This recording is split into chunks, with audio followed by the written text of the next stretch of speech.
Hello, beautiful souls, and welcome to your weekly energy update. Before we jump into the update, I did want to say a big thank you to all of my subscribers. I'm almost at 500 subscribers, which is halfway to my goal of 1,000 or more. I am having, of course, a YouTube subscriber marathon going on, and once I reach that 1,000 or more, I will be giving away 10 1-hour free personal readings. Also, I've been putting out weekly videos announcing drawings. Yesterday, I just pulled the winners for the 30-minute personal recorded reading. Next week, I'm going to pull the Hedge of Peace and Light winners. And then yesterday, I actually also put out a Wish Upon a Star astrology reading drawing as well that I'll be pulling the week after that. So a lot of drawings going out. If you haven't subscribed to my channel yet, I would really appreciate you considering doing so. I'm offering a lot of free things all the time, and I just really appreciate you considering doing that. Now, back to this week.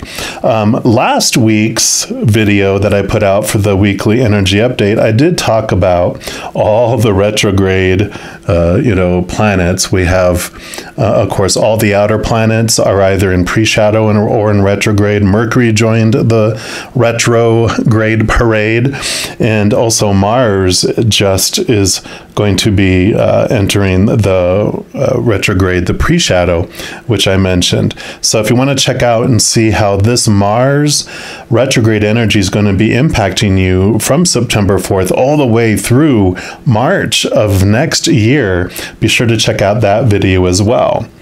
In addition to that starting up on September 4th, which of course Venus is the only planet now that is direct for a few weeks, we have this beautiful Pisces full moon that is happening on September 10th. It's going to be at its fullest at 3:58 a.m. Mountain Standard Time.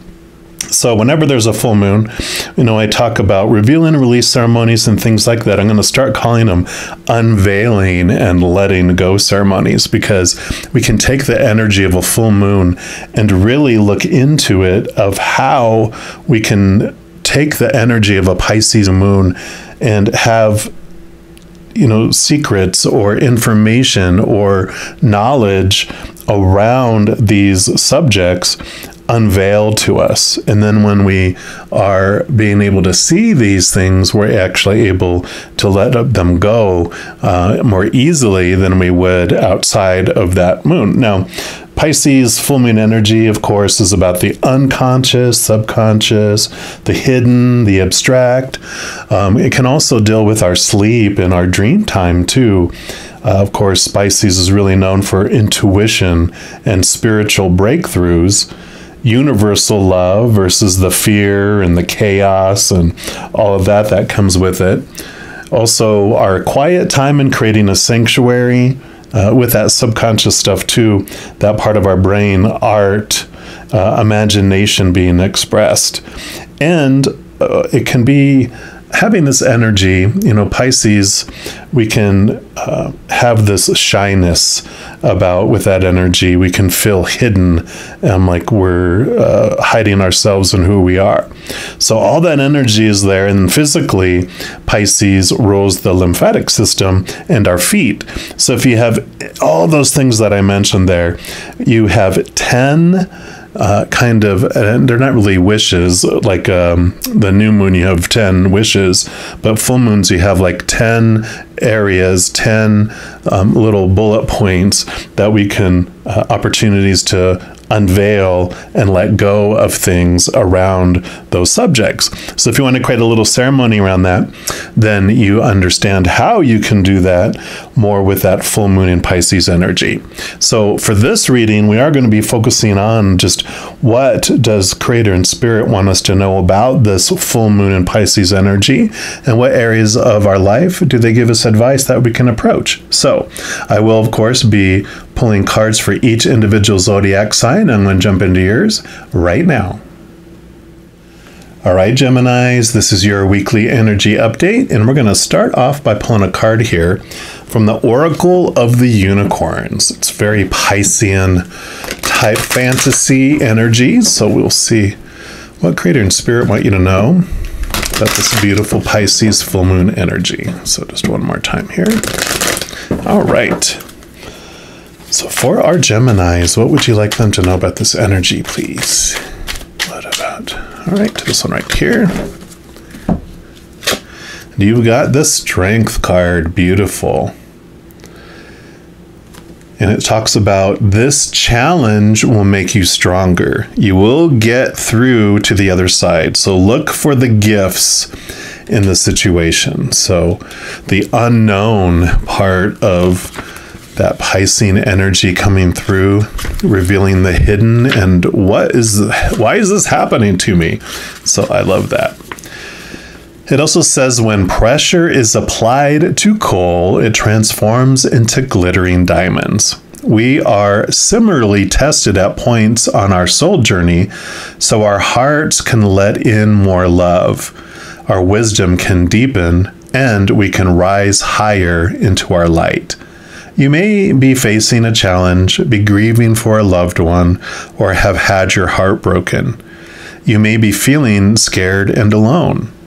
Call on the unicorns to hold you, love you, and support you. Let them carry you on their backs as you go through this deep initiation. Let yourself grieve or feel vulnerable for as long as you need to in order to fully heal. Know that you do have the strength to come through on the other side, and you will. You've been through many trials in many lifetimes, and you have prevailed through all of them. When you are ready, look for the hidden gift in this experience and the reason your soul called it in for you at this time.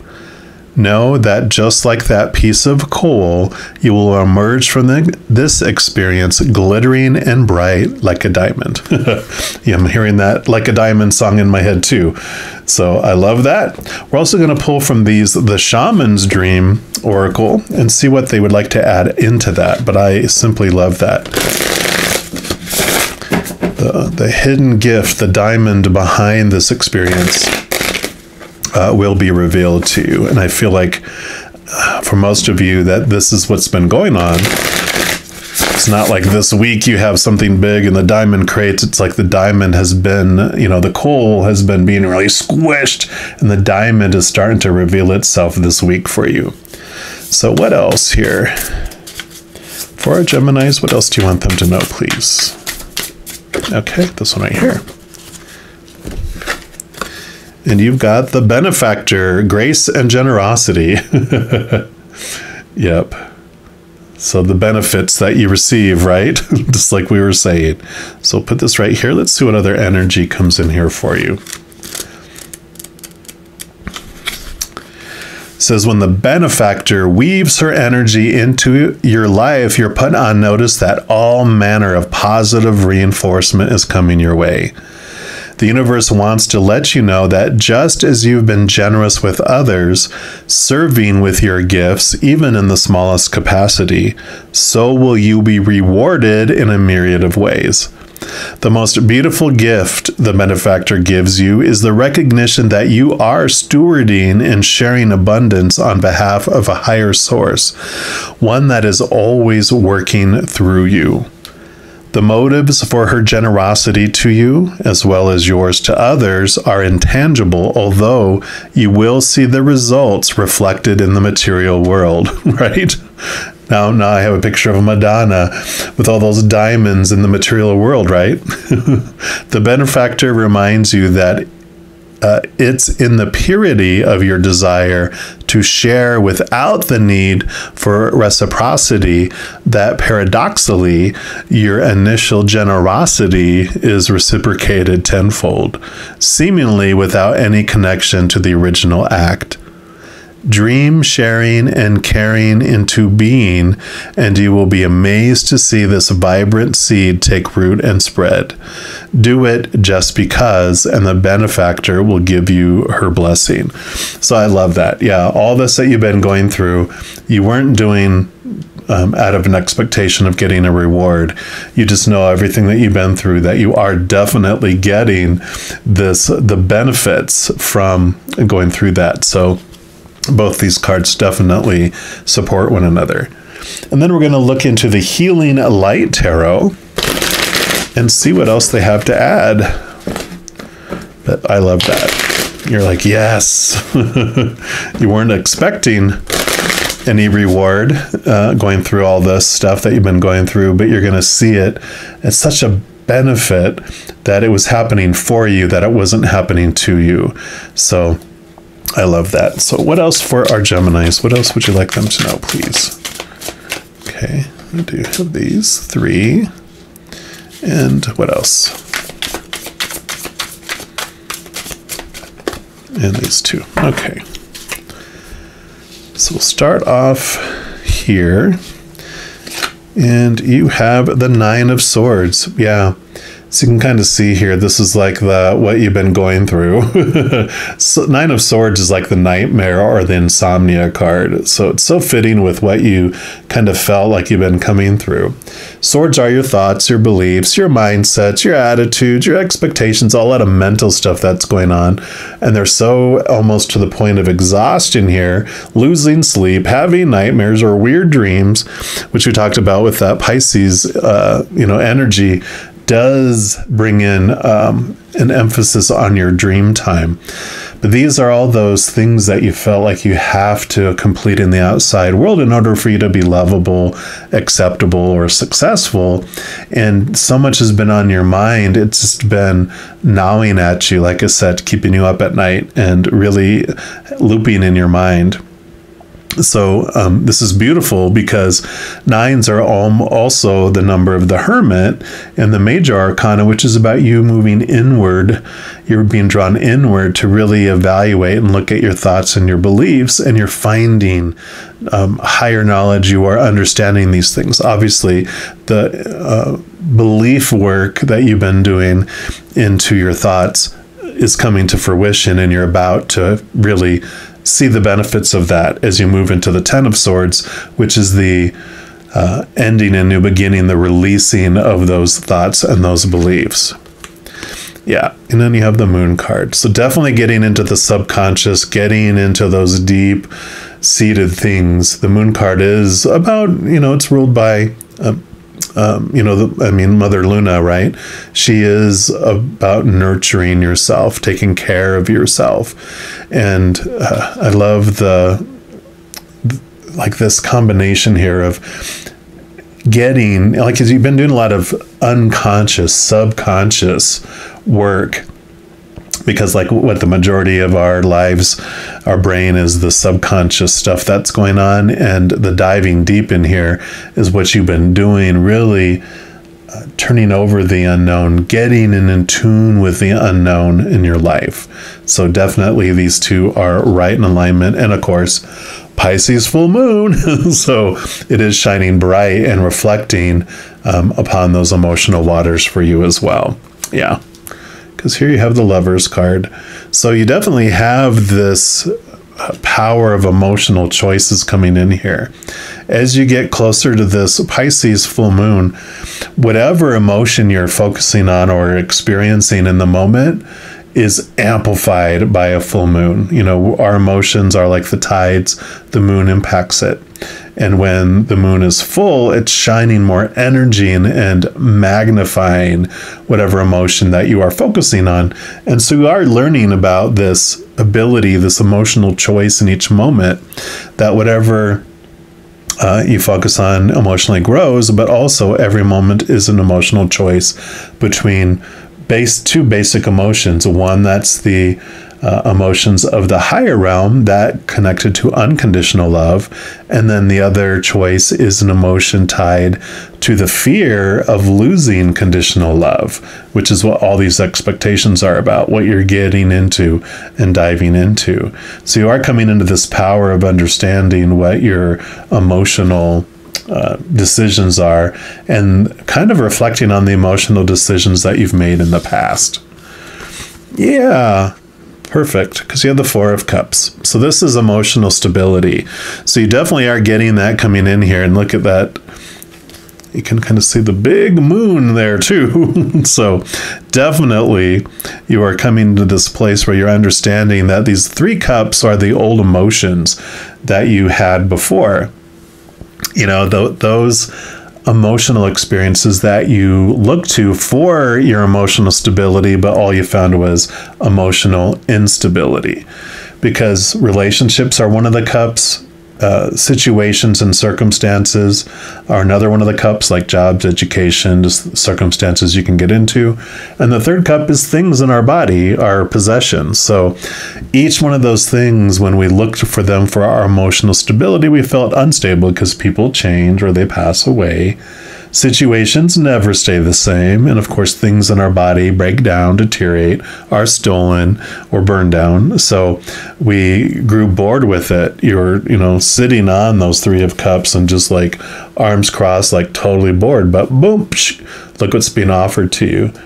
The chalice, the Holy Grail, that Ace of Cups, which is full of the unconditional love of the Creator of all things. And this deep diving that you're doing, this getting below the surfaces, as you're discovering this higher spiritual connection, especially with this Piscean energy. They are so spiritual. The energy is so connected to the higher realms that you get to experience the unconditional love that's in the chalice. It's of the higher realms. Like we talked about, it's one of the emotional choices. And so this is where this stability in your emotions is coming in, because you're realizing there's not just one emotional choice in every moment. There's 2, and one is of that love. So it's perfect. And then your final card here for the tarot is the Knight of Pentacles. And all knights go on a quest. That's what knights do. The Knight of Pentacles is in search of the Ace of Pentacles. And the Pentacle suit can represent like your abundance in the outside world, or how you relate your worth in response to living in the human world. So this pursuit that you're in and discovering your worth is coming in very clear here, right? Because you're understanding who you are and all these expectations that you were spending so much mental energy on. This, it's just, you're coming into this beautiful awareness of who you are, and not in connecting it to the outside world, but connecting it to this unconditional love. And because that's eternal, and that is unconditional, meaning no conditions to have it, and you can't gain any more of it because you have 100% of it already. That's a very stable foundation for your worth. So this is just rolling into one another here, which is very beautiful. So loving this message for you. And then lastly, we're going to pull a card here from the chakra reading cards, just to see what chakra, what energy center, spiritual entry center in your being, the Creator feels that you could focus on, that can help you with the transformation of this energies. All right, so for our Geminis, okay, that one right there. And you've got the Self-Mastery, card 15. Yep. So this is you recognizing the entire energy of your being, and it's just coming into this beautiful balance. This is the solar plexus chakra, the orange chakra. And it says that this card has come to you to let you know that this is a powerful time to manifest your self-mastery. Life is constantly offering us lessons which give us the opportunity to grow and expand our soul. You're being called at this time to master your gifts. The key is to focus your energy on what you would like to master, and don't give up until you have embodied it fully. It takes commitment and motivation to create self-mastery. However, with consistency and time, it will come to fruition. Being blessed with this card this week indicates that you are already on your way to mastering your gifts. Have you doubted yourself lately in a particular aspect of your life, resulting in frustration? Know that the current challenges you are undergoing are doorways to self-mastery. I love that with all this going on. Make sure not to lose focus or give up hope, as mastery is inevitable. To master something requires courage and love, and now is the time to give your full attention and presence to your gifts. You're being encouraged to look at your life's mission. Plant the seeds required to bring you closer to your soul's path. Stay motivated and dance in the mastery of yourself. And the affirmation for this card is, I am the master of my destiny. So yeah, definitely, you really are coming into this beautiful place of understanding your worth and who you really are through all of this. And because of that, you do recognize the gifts. And, you know, with connecting to this unconditional love, the chalice, you do get this clarity in what you feel your mission in your life is, right? How you uniquely want to share that unconditional love in your heart with the world. Again, in your own unique way, that self-mastery. So loving this for you. Now, of course, if you are looking for more messages of love from above, in addition to these weekly energy updates, I also put out monthly readings for each zodiac sign and a few other types of videos throughout the month. So if you don't want to miss out on any of those and be updated immediately when they become available, if you give this video a little thumbs up and click the like button. Also click the subscribe button. That gives you access to the notification bell. And when you go in there, if you select the all option, then you will be notified of any new videos that come out on this channel. Also, doing those things, it does help spread the love, and it does help my channel grow in significant ways. Because when you like a video, you share a video, comment on a video, and especially subscribing to my channel, doing those things makes the YouTube algorithm so happy. It does want to share the videos and messages of this channel with other people as well. So if you feel inspired to do any of those things, I am so very grateful. Also, these are general readings, and if you're looking for even more specific information and answers for your specific life, I do offer personal readings. All that information is listed in the description box below, and I do have a sliding price scale for my recorded readings, and all that information is in there as well. All right, Geminis, as you go throughout this amazing week, please know that every second of every day of your life that you are unconditionally loved by the creator of all things. And of course, I love you too. Have an amazing week. We'll be talking soon. In the meantime, you hang in there and you take care.